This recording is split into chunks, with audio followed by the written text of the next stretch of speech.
Hello everyone and welcome back again to Midgard. Those of you that were here for the previous episode, you will notice two things have changed. Firstly, look at my tower, look at that. I built it back. For those of you that weren't here, it got hit by lightning and the roof pretty much all burnt. I have now turned fire tick off. Fire spread. I've turned fire spread off. Because we don't have lightning rods yet. We have to wait for the 1.17 update for that, and I don't want my tower to burn again. I'm quite surprised that hasn't burnt down, because I thought I already had fire spread off, but I didn't. I do now. The second thing that's changed is I've updated the map with the build that we did last episode, the really big build. We sort of changed over that whole village. We've got the new village hall there, and then all of the little houses dotted around, and the big ship and dock down there. It's all looking lovely. Now for this episode we're actually going to be working on the other side of this wall. There's a few farms that I definitely want to get done in this episode. I definitely want to get an Enderman farm done. Now for those of you that have built an Enderman farm, you know that basically it's an XP farm, and that's what I want, because as you can see my tools are looking a little bit worse for wear, and I could do with mending them. I also definitely want to do one of those, sugarcane farm, or reeds if you're feeling nasty. I'm not sure what else, but definitely some other farms. This is a very farm heavy episode, I think. So let's make a start on that one. So we're in the end, and you'll have to excuse me in my little hidey hole, but I don't want to look at any Enderman and get chucked off into the void. That's my face. That's right up in my face. I don't want to get knocked off into the void down there, so you'll have to excuse me in my little hidey hole. But the design we're going to be using for this Enderman farm is by Nembom. I will put the link to this farm in the description, along with all of the others that we will be doing in this episode. But the first thing we need to do is to get right down to the lowest level possible. Is that going to go right down? Just about, I think. Yeah, so we're going to let that seep all the way down, and then we're going to, with my shulker box, we're going to get some water, and then we'll put that next to it. That will go right down all the way, turn this lava into cobblestone, and get us right down to 0. Right, so it's not quite Y level 0, it's Y level 1, but I think it's close enough, and it's the furthest down that the lava would go. But what we now need to do is get our leaves, because of course Enderman will not spawn on leaves, and we're just going to go out that way. You can't see. You've got no perspective there at all, have you? Whatsoever. The opposite direction to this, we're going to panel out very much like that, just as far as we can, well, not as far as we can go, but until we can't see this island anymore. I don't know how long it's going to take me or how many leaves I'm going to need. I've got a fair few. Hopefully I won't need any more than that. If there are any of you wondering why we're going so far away from land to build this farm, this is a fairly good representation of why. So in Minecraft, and I don't fully understand, I can't even undertalk. I don't fully understand the mechanics of Minecraft here, but the basics is that what you see can go further than your spawn area. Now what I mean by that is there's an area around the player in which mobs such as Enderman can spawn, but depending on how far you've got your chunk settings to, you can sometimes see further.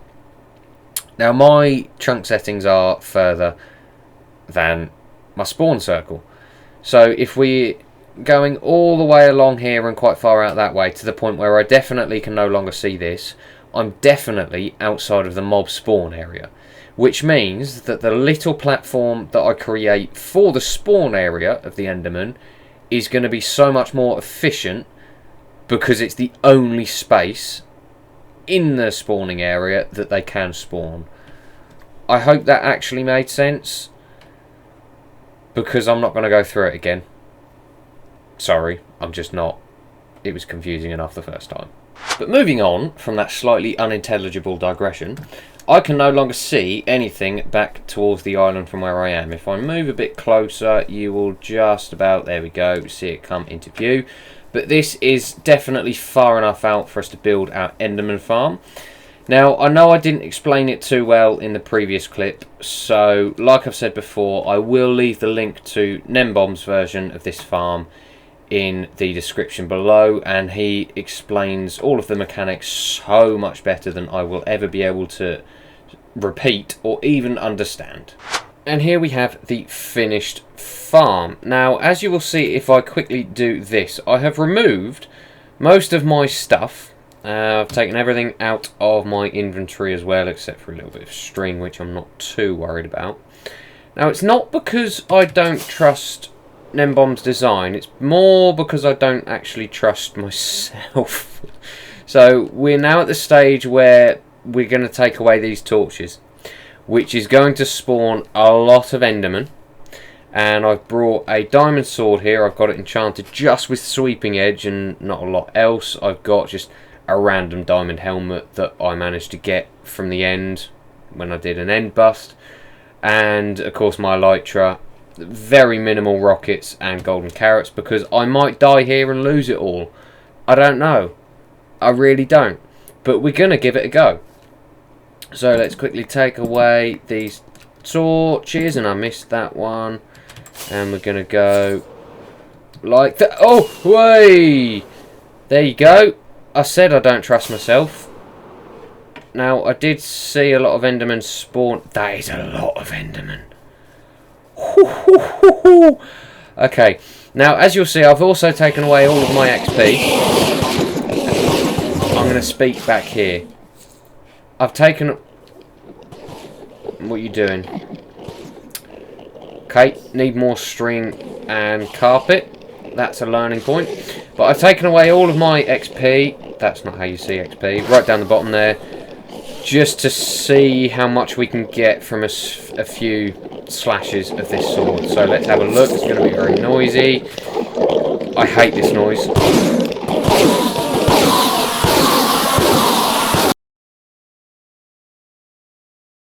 Okay, that's insane. I'm going to see how long it takes me to mend up all of my tools. That took minutes.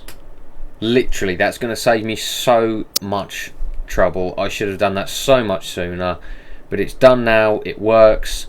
Praise the Nembom. But with that now done, it is of course time to do that. And that is another farm done. Now let's go and work on that one there. So to show you the design I'm using for this farm, I have come into a creative world where I have created this. Now those of you that have created a sugarcane farm before will know what sort of design this is. Now it's really basic. You've got water there, there's going to be, I'll tell you what, just to add to it, there we go. So a block underneath there with water under it, which allows you to place the sugarcane. You've got a piston and an observer up there, and actually there's one bit I haven't done. Let's just add that to the back of it, up there like that. So when this sugarcane grows there, it does nothing because of course the observer doesn't read it. However, once the sugarcane grows up there, as I will show you in a second, the observer will read a change in the block in front of it. It will send out its little redstone boopy doop onto the redstone dust there, which will power that block, which will in turn power the piston, and it will push the what's it called? Sugarcane. It will push and break the sugarcane, which will then break and be caught by a minecart hopper underneath, like so. There we go. So the collection system is going to be on this level, but just so that I can show you better, it's going to be this. So once you've got this bit and it's caught the sugarcane there, it goes around and round and round, and then it goes through this hopper, into that hopper, and into that chest there. Now, I could have it just from one hopper into a chest, but I prefer a little bit of an exit away so that I'm not standing right next to the track. You can basically have as many lines as you want. You can have one, you can have two, you can have 200 if you want to, but I like just the two. Now, I don't know exactly who to credit for this design because I've seen so many different people use it. There are so many different, well, not different, but so many tutorials online from different people for this exact design. I really don't know who to credit for it. So basically, if you want more information on that, just Google sugarcane farm. And here we have the finished product. You can't see it all that well through here, but you can kind of see it through the windows. And as you can see as well, you do lose a little bit of efficiency just because of these window ledges. I don't want to replace them with glass because I just don't think it will fit with the build. I think I'll just put up with the loss there because it's not going to have a huge impact. Now you can't really see all that well in here either, but as you can see, we've got that that design done facing outwards. All the redstone is behind, so this is all you see, which I much prefer. I'd rather have it this way than everything facing inwards and then you walk in and you see loads of redstone. This just, yeah, I think it looks nicer. So that one was actually a lot quicker than I thought it would be, so let's just put that there like that. How many have we got now? 1, 2, 3, 4, 5. Okay, we're working our way. I can't count. 6. We got 6. So we are working our way through them. Like I say, that one was quite a bit quicker than I thought it would be. The Enderman farm, that took the same amount of time as I thought it would, to be honest. What should we do next? Now, if I'm honest here, I actually have something to confess with these farms. I did something off camera and I didn't change anything, and I'm feeling a bit guilty about it. So I needed some cobblestone, so I built a bit of a temporary cobblestone farm away from prying eyes. I think I may have actually let it slip on camera once, but I didn't make a big deal out of it, so no one, at least probably no one noticed. I'm not really sure, but it's empty because I needed it and I used it. This is the next farm I'm going to do, but I'm going to build it more permanently because I feel guilty that I didn't. So that's what we're doing next. So we're back to the creative world for this one very quickly, and this is the design I'm going to be using. Now, same as the sugarcane farm, I really don't know who to credit for this one. I just don't know. I've seen it's such a simple farm, this one, and such a simple design that so many people have claimed they did it first, and I honestly don't know. But this is the design that we're going to be using. So the way it works is you've got a lava source block there, you've got a water source block there going down there so that the water doesn't come any further than this block here. So if I take that away, as you can see, the water is not spreading. The lava does. It gets next to the water and turns into cobblestone, and it will keep doing that indefinitely. Now, if I'm really clever, I will be able to duplicate this 3 times, which will give me 3 times the amount of cobblestone that it would do if I just left it like this. So as it turns out, I'm a little clever. I've put it in here, which is just another house that I've put on this side of the village, and as you can see, now I'll quickly show you, there's nothing in there at the moment. Let's just I'm going to count in my head to 30 seconds.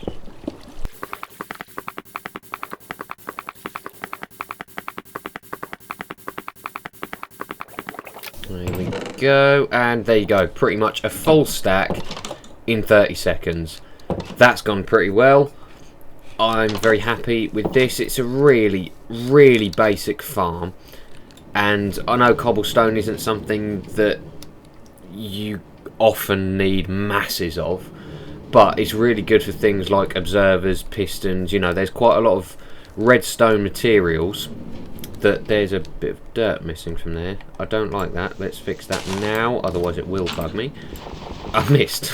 That was ridiculous. But yes, there's a lot of redstone materials that will use cobblestone when you craft it, and a lot of the rest of these farms are going to use redstone. So as we're over here already, let's do another one of these. That's 3 in this episode. We are making progress.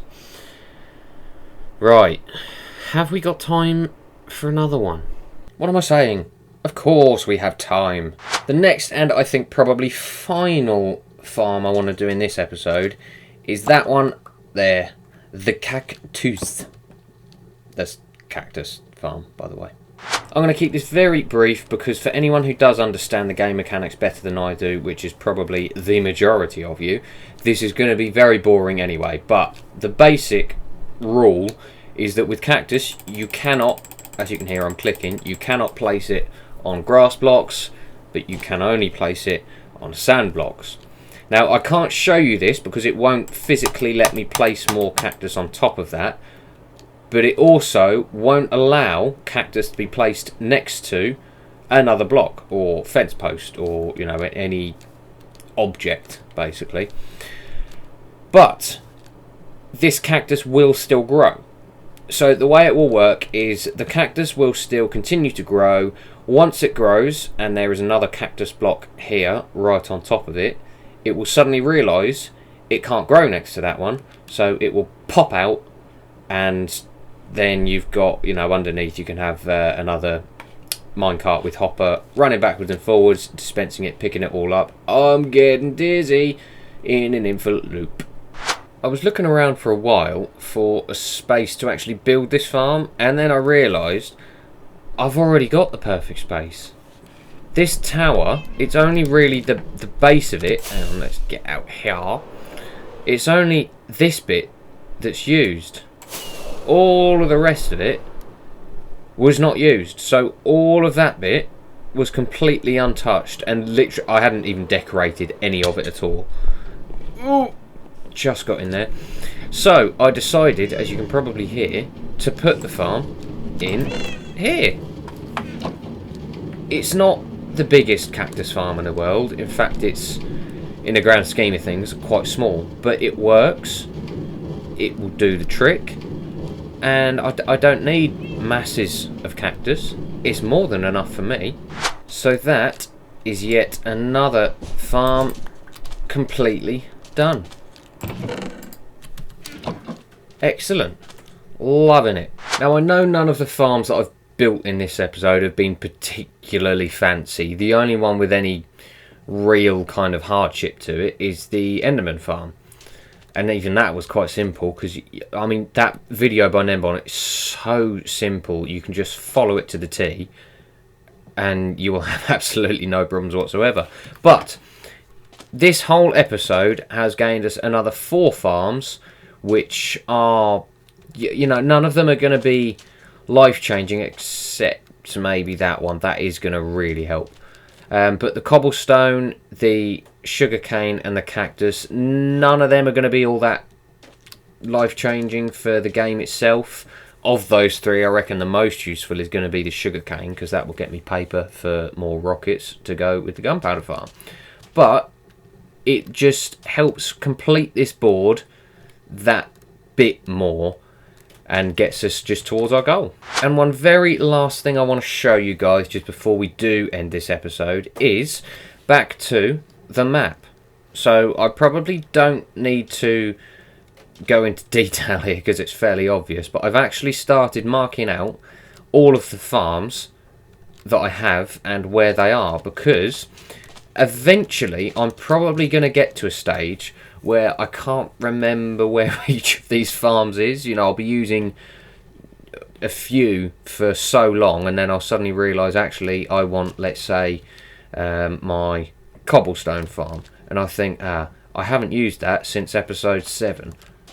I can't remember where it is. I'm now on episode 70. You know, I'm probably not going to get that far, but I can then just come straight here and go, where is it? Cobblestone. There, that's the Cobblestone one. And then I can just go to it and use it. It's not the, you know, most advanced map in the world, but it's going to help me with the layout of the farms. But we're going to call that episode there, because otherwise I'm going to get attacked by something. I know it's going to happen. But thanks very much for watching. I hope you have enjoyed it. I have enjoyed making it, and everything is coming together. See you later.